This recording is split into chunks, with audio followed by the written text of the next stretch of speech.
नमस्कार मेरे प्यारे प्यारे दोस्तों। तो चलिए स्टार्ट करते हैं आज की अपनी वीडियो। दोस्तों पहला क्वेश्चन है, what was the name of the first newspaper to announce the partition of Bengal on July 6 1905। तो जब 6 जुलाई 1905 में बंगाल का विभाजन हुआ था तो किस न्यूज़पेपर ने सबसे पहले यह अनाउंस किया था? संजीवनी ने, हंस ने, स्वराज या कलंतर? तो इनमें से कौन सा राइट आंसर हो जाएगा?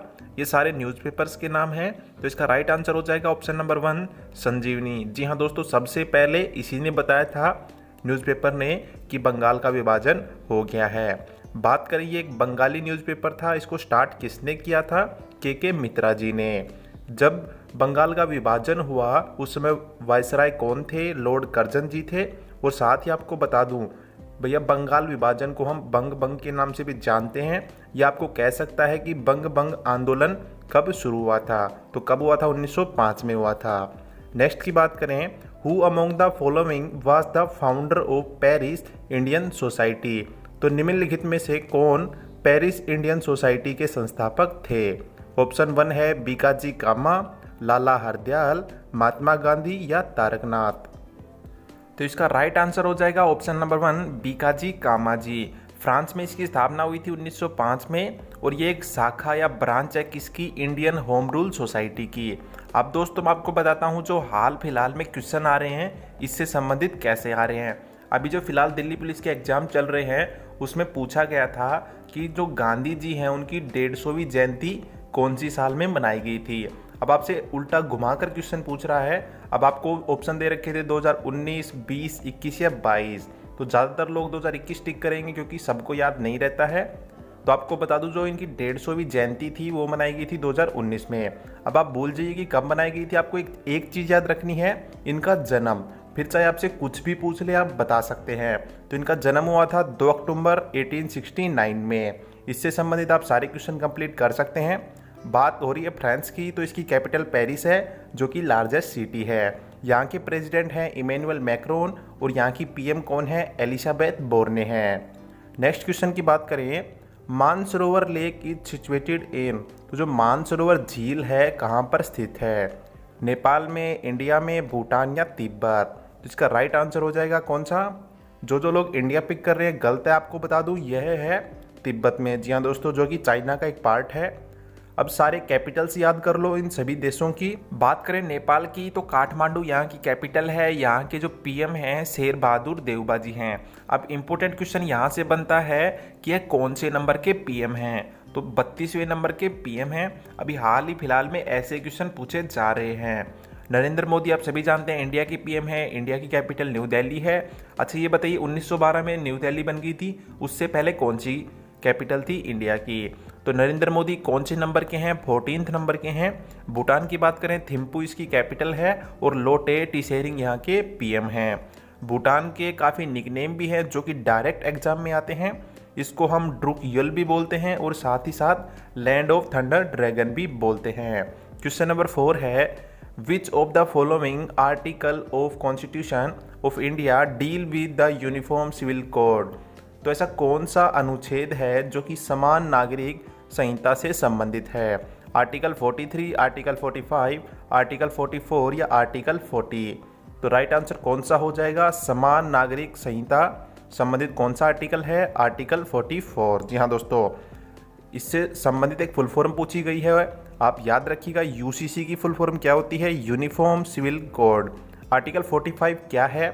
तो भैया ये वह सभी बच्चे हैं जो कि अभी 6 साल के नहीं हुए हैं, उनकी प्रारंभिक बाल अवस्था की देखभाल करना और शिक्षा प्रदान करना आर्टिकल 45 के अंडर आता है। आर्टिकल 40 की बात करें तो जो ग्राम पंचायत होती हैं उनको स्वशासन की इकाई के रूप में संगठित करना ही आर्टिकल 40 के अंतर्गत आता है।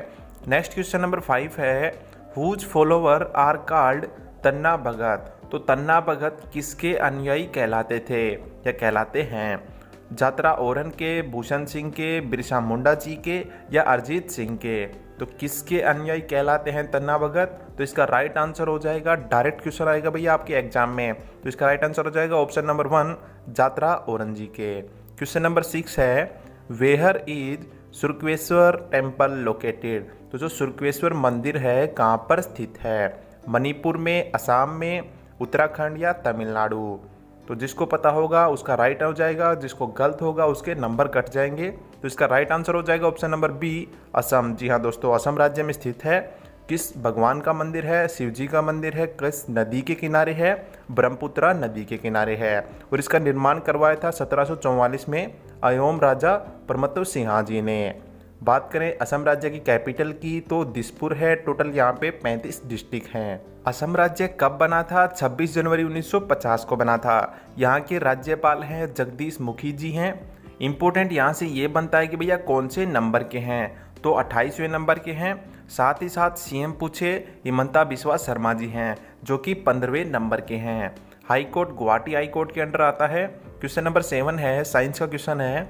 Device use for the detection and measurement of all types of radiation, चाहे अल्फा हो, बीटा हो या गामा हो। तो आपसे सीधा क्वेश्चन पूछा गया है, जो ये रेडिएशन होती हैं अल्फा, बीटा, गामा, इसको हम किस मेजरमेंट से नापते हैं या किस इंस्ट्रूमेंट से इनको नापते हैं? गीगर काउंटर से, पोलैरीमीटर से, कैलोरीमीटर से या रेडियोमीटर से? तो इसका राइट आंसर कौन सा हो जाएगा दोस्तों? क्या आपने ये क्वेश्चन पहले सुना था? अगर सुना था तो बहुत इंटेलिजेंट हो आप। अगर आपने बाई चांस नहीं भी सुना हो तो इसका राइट आंसर हो जाएगा गीगर काउंटर, ऑप्शन नंबर 1। जी हाँ दोस्तों, इससे संबंधित एक दो क्वेश्चन और पूछे जाते हैं। जैसे रेडियो एक्टिविटी की ऐसा यूनिट आपसे पूछ सकता है, वो होती है बैक्यूरेल। कैलोरीमीटर किस काम आता है? हीट को मेजरमेंट करने के काम आता है। रेडियोमीटर इंटेंसिटी बताता है किसकी? रेडिएंट एनर्जी की। इंपॉर्टेंट यहाँ से ये भी बनता है कि जो पोलैरियोमीटर होता है या पोलैरीमीटर होता है किस काम आता है? तो जो भैया पोलराइजेशन होता है उसमें उसकी डायरेक्शन और साथ ही साथ उसके रोटेशन को बताता है किसी भी एक्टिव सब्सटेंस के।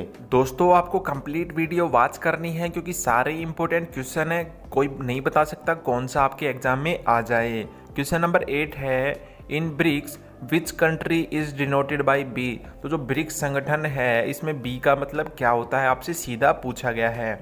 बांग्लादेश, बेल्जियम, ब्राजील या बहरीन? तो इसका राइट आंसर कौन सा हो जाएगा? ऑप्शन नंबर सी। जी हाँ दोस्तों, ब्राजील। बात करें पांचों देशों की, अगर आपसे टोटल मेंबर पूछे कितने हैं ब्रिक्स के, तो 5 मेंबर हैं। ब्रिक्स में बी का मतलब होता है ब्राजील, आर रशिया, आई से इंडिया होता है, सी से चाइना और एस से साउथ अफ्रीका होता है। सबसे इंपॉर्टेंट क्वेश्चन यहाँ बनता है, करंट अफेयर जान लो चाहे जी के जान लो, तो जो 14वें नंबर की जो इसकी समिट हुई थी ब्रिक्स की, कहाँ पे हुई थी और कब हुई थी? इंपॉर्टेंट ये होता है कि कहाँ हुई थी, तो चाइना में हुई थी 24 जुलाई 2022 में। सबसे पहली पूछे तो कब हुई थी? 16 जून 2009 में हुई थी। इसकी स्थापना कब होती है ब्रिक्स की? तो इसकी स्थापना होती है सितंबर 2006 में। सबसे पहले आपको बता दूं 4 ही देश थे ब्रिक। जी हाँ दोस्तों, जो साउथ अफ्रीका है वो बाद में आया है।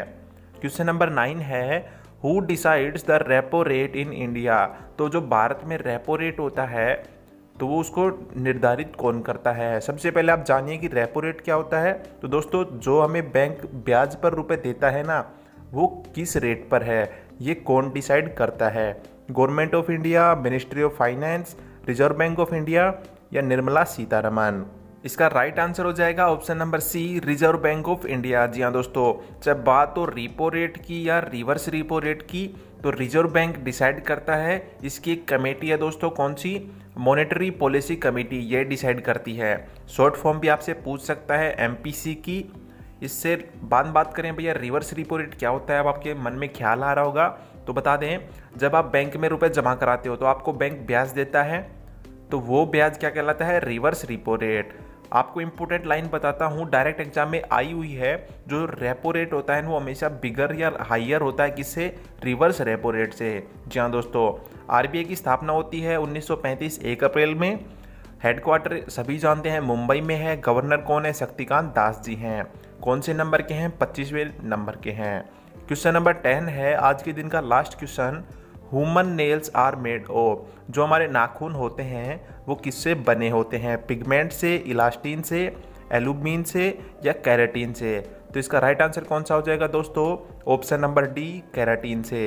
ये एक प्रकार का प्रोटीन होता है जो कि मदद करता है इनकी ग्रोथ करने में और इनको प्रोटेक्ट भी करता है। पशुओं के जो सींग होते हैं वो भी कैराटीन से ही मिलके बने होते हैं। और स्टडी ऑफ नेल्स को क्या कहते हैं? वो कहते हैं ऑन्कोलॉजी। तो दोस्तों आज के वीडियो में इतना ही। अगर आप सभी को आपके भाई का वीडियो अच्छा लगा हो तो लाइक करें, शेयर करें, सब्सक्राइब करें। और हाँ दोस्तों, टेलीग्राम का लिंक मैंने डिस्क्रिप्शन में दे दिया है, जाकर ज्वाइन कर लीजिएगा। Thank you.